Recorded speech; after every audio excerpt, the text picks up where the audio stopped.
Hi, my name is Fiona Catchpowle and I'm delighted to be here today talking to you as part of Global Entrepreneurs Week 2016, Inspiring Entrepreneurs, about Facebook, the next chapter.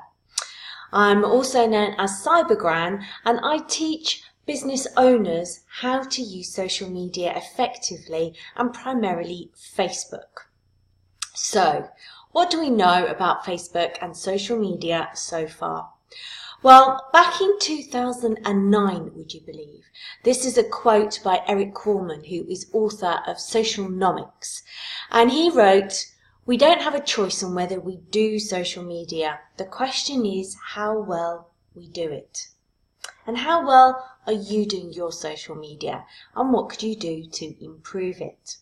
Well, things have changed a lot since 2009, since I started working on Facebook, literally about the same time, working as a social media manager. And what I realized very early on was it's the business owner themselves that needs to understand the fundamentals of social media in order to get their message across more effectively and not just pass it on to a social media manager. And I still stand by that today, and which is how come I ended up being an educator of social media. Moving forwards now to current times, I'm just going to move myself up there a little bit. This is a quote from Rebecca Radis, as the Chief Marketing Officer of Post Planner, which is a third-party tool that you can use to help you come up with ideas for your social media and also schedule your social media. I love reading all the blogs that Rebecca posts and Post Planner as well. I'm a big fan of theirs, although I still advocate doing it manually yourselves whenever possible in order to get the understanding in the first place. But as you can see from the quote there, more than 1.7 billion people worldwide use Facebook, and that's almost 25% of the Earth's population. A colossal number. Think about that for 1 second, okay? So a quarter of the world's population is on Facebook using social media. So going back to what Eric said 7 years ago, you need to be doing this in order to communicate effectively with your target audience. Add in your website and some email marketing and you have a full toolbox of online options in order to talk to your target audience, not just offline, such as magazines, newspapers and business cards, which do still all have their place. However, if you add in social media, you're going to find it so much more effective. So, what else has changed? Well, video. Very, very recently, this was only just last week, in the Wall Street Journal, Chief Executive Mark Zuckerberg said that Facebook would evolve into a video-first company. Experts predict that within 5 years, most of what people consume online will be video. They have been saying it for some time, and now the things that have been able to change due to technology and mobile phones, okay, video really is making headway. And don't forget as well that mobile and video combined are the double whammy here, okay, because most people consume their social media through their mobile phones and not through desktop. So you need to get yourself equipped with some of the new things that are happening. How can you do that? Well, there are lots of online free resources, or you could just grab the nearest passing 12-year-old, or there are lots of people like myself. Get in touch at Fiona@FionaCatchpowle.com and I can help send you some free resources of my own, and we can talk about how we could start an education program for you and join in with all the other cyber heroes that have benefited from my type of social media training. So how am I going to inspire you today as per the brief on the video? And how are you going to keep up? Okay, how are you going to be effective and inspired yourself to maintain an effective social media campaign, and particularly on Facebook? Well, some things that you need to consider, okay, is really to focus on one platform primarily and stay calm, okay? It's not as scary as you think. It really is just communicating and learning how to do it effectively and engaging. It's not just the button pushing. The button pushing is the easy bit, but it's actually how you communicate on social media that may appear as though it's different, but really it isn't. And I'm going to talk a little bit more about that in just a moment. So one of my ideas is that you really only need 4 key factors for great social media content, okay? And I was inspired to create and talk about these 4 components, and particularly one of them, from the television programs that I've recently seen on breakfast TV. And that was using, that was from Lorraine Kelly on GMTV. She was interviewing some celebrities.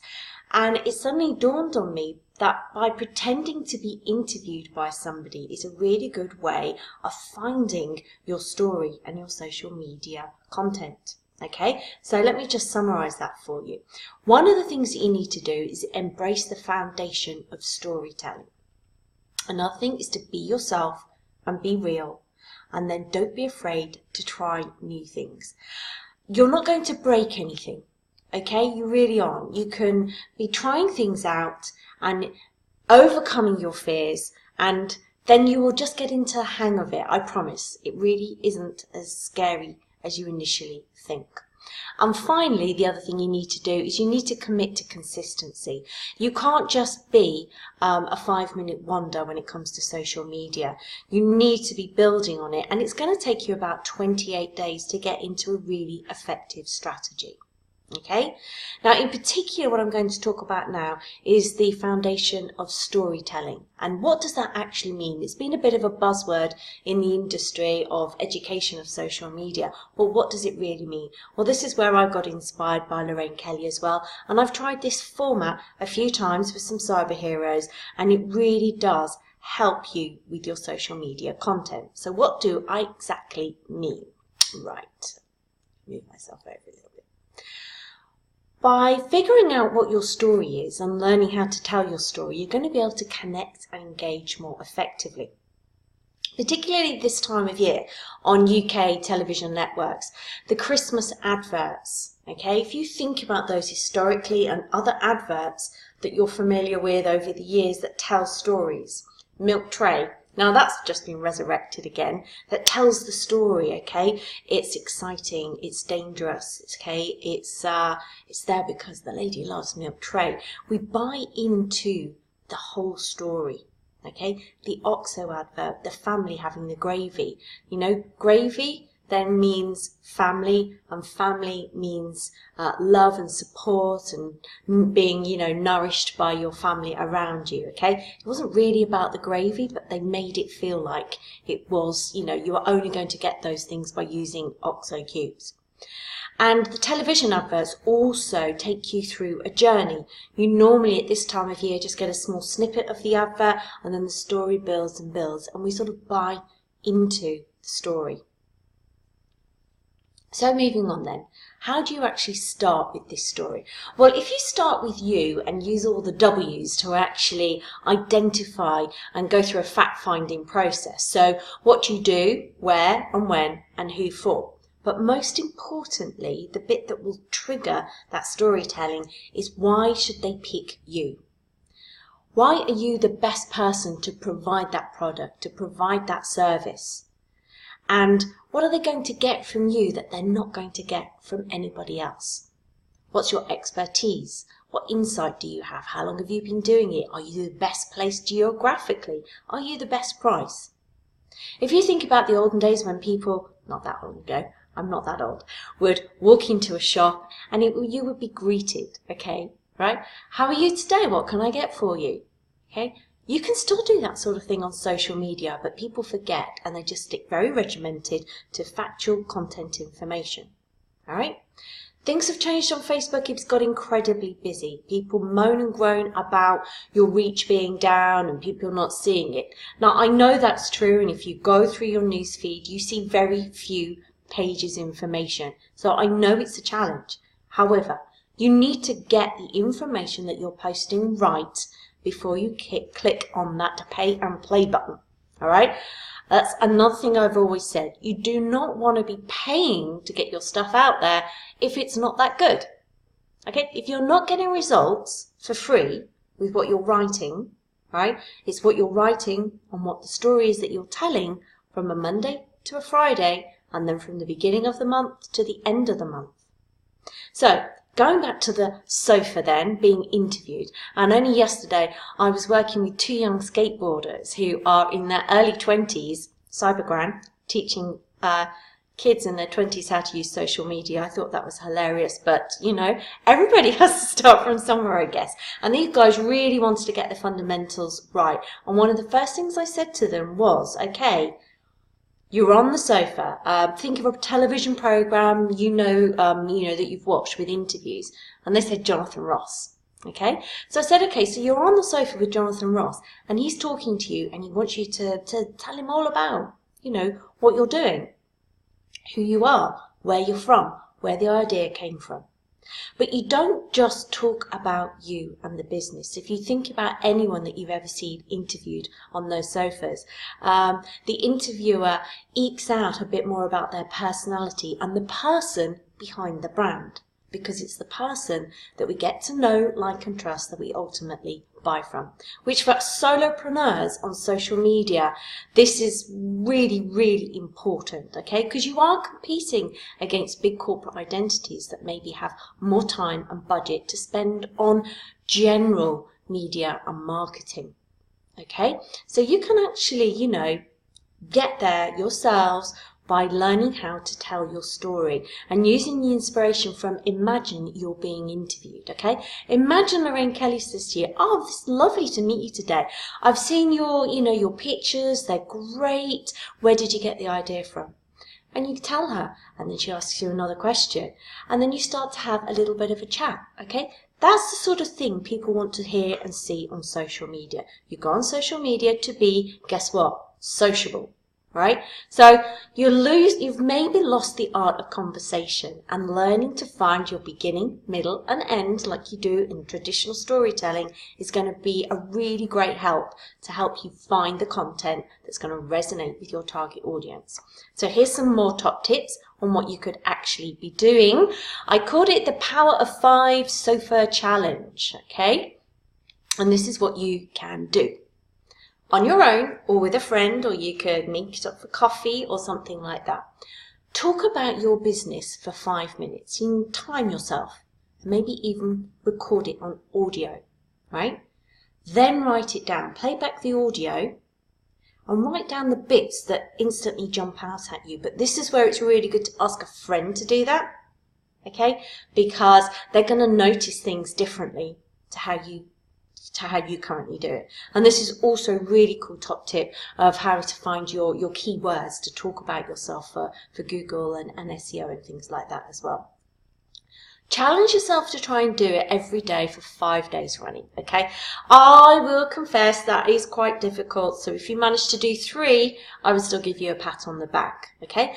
But what I want you to think about is, what are you going to say slightly differently on day 1, day 2 and day 3? You're not going to repeat yourself.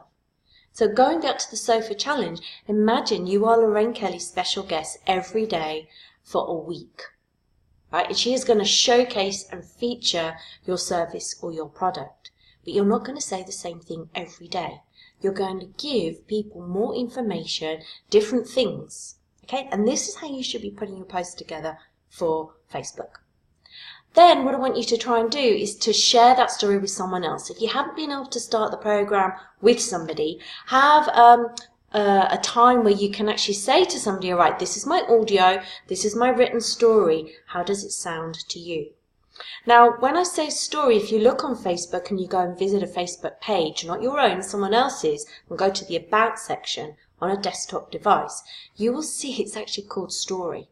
Right, Facebook label it story, and lots of other places they'll say stories from pages like yours, okay, especially on your mobile. If you go into the Pages Manager app, okay, you will find the 3 little dots or the extra menu. It'll say stories from pages like yours. So Facebook uses this terminology to try and get you to think in the framework of stories. It could be a sentence or it could be 2 sentences for that particular day, but by putting it together Monday to Friday, it becomes a story. By putting it together from the first of the month to the end of the month, it becomes a really big story. Okay, so I'm hoping I'm explaining what we mean by story. It could be a short excerpt of a larger story.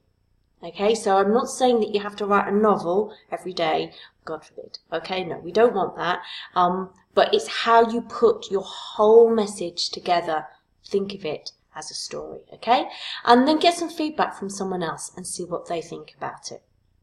So I hope some of those ideas have inspired you to have a go at storytelling. And then the one thing I want to leave you with is to say to you, do nothing more than live your best life and be yourself. So important to be yourself on social media and stop looking for the magic, because you are it. Okay? Who said that? I did. In November. Okay, so thank you very much for listening to me today. If you have any more questions, please get in contact with me on fiona@fionacatchpowle.com, or visit my website fionacatchpowle.com, or find me on Facebook. Okay, there's a surprise, and you'll find me under Ask Cybergran. I'm really looking forward to seeing all the other videos for Global Entrepreneurs Week 2016 and finding out how I can also be inspired. So do stay tuned to all the videos. And thank you very much, Ali, for asking me to be part of it as well. Thank you.